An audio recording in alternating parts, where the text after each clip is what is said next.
All right, so today's deep dive is all about how to master slow English learning for better comprehension. You know, it's fascinating how people often overlook the power of pacing when it comes to language acquisition. I remember when I first started learning Spanish. I was thrown into a class where everyone was speaking so fast, I felt like I was in a different universe. It was like trying to catch butterflies in a tornado. So chaotic, right? Wow, yeah, that sounds, really intense. Wait, so how does slowing it down actually help? I mean, do you think we could, learn to speak English as slow as those old-timey radios? You know, the ones where you had to really focus to understand them? Laughs. Exactly. Slowing down allows our brains to process the information more thoroughly. When we rush, we might catch the gist but miss out on important nuances. It's like watching a movie on fast forward. You'll get the basic plot, but you might miss those incredible character developments, you know? Oh, I totally get that. Like when you're trying to binge watch a series and don't catch all the little Easter eggs the creators put in. So how do we start slowing things down? Great question. To start, you can practice listening to podcasts or audiobooks where the speaker emphasizes clarity rather than speed. There are resources specifically designed for slow English learners where the speakers articulate every word carefully. It's like taking a stroll through a garden instead of sprinting through it. You notice the flowers more. That makes so much sense. So, are there specific podcasts you would recommend, or is it kind of a trial and error thing? Oh, absolutely. I always suggest starting with something like English Listening Lessons or Slow Easy English. They're super structured and intentional about pacing. This reminds me, there's a great one I listened to about food in different cultures. You can learn English while identifying those delicious foods. It's like multitasking, but in a fun way. Whoa, that sounds awesome. So, does the topic matter a lot when you're learning slowly? Like, if I'm excited about it, will it help? You nailed it. Passion for a subject accelerates learning. If you're engaged, it's like being at a concert versus a lecture. If you're interested in, say, astronomy, find slow English resources on that. You'll not only absorb the language better, but will also enjoy every moment of the journey. Just picture yourself at a stargazing event, identifying constellations, while practicing your English. Haha, that sounds so fun.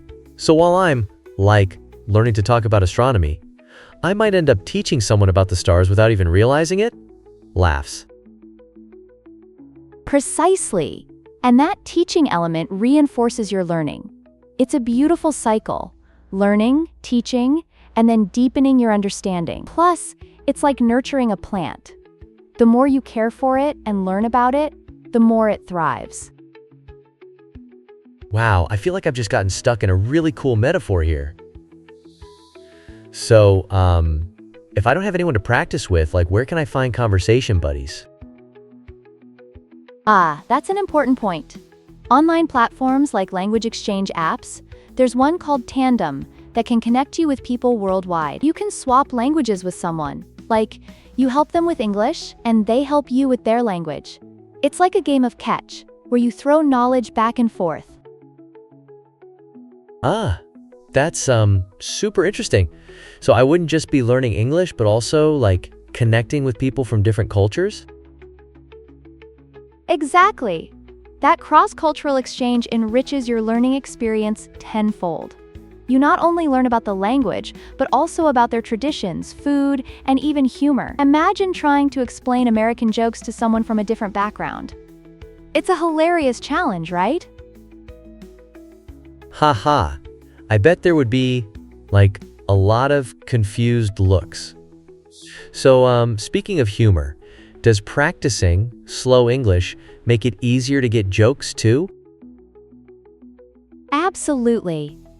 Slowing down gives you time to understand not just the words, but the context behind them. Humor often relies on these nuances. I remember once hearing a pun that went right over my head because it was said so quickly. It's like racing past a subtle sign on the highway. You don't even know what you missed. Wow. That's kind of wild to think about. So, is there a specific way you should practice humor in slow English? Yes. Look for comedic segments designed for learners. Watching stand-up specials or shows with subtitles can be incredibly helpful too. Just like a puzzle, when you piece together language and humor slowly, the whole picture becomes clear. And, oh, the satisfaction of understanding a joke is unmatched. Haha, for sure. I can just picture finally getting a joke and having a huge smile on my face, like, I get IT now. Right? And that joy reinforces your motivation to keep learning. It's all about embracing the process, the celebration of little victories, like finally pronouncing a tricky word or cracking a joke with a friend. Just remember, slow and steady wins the race. Love that.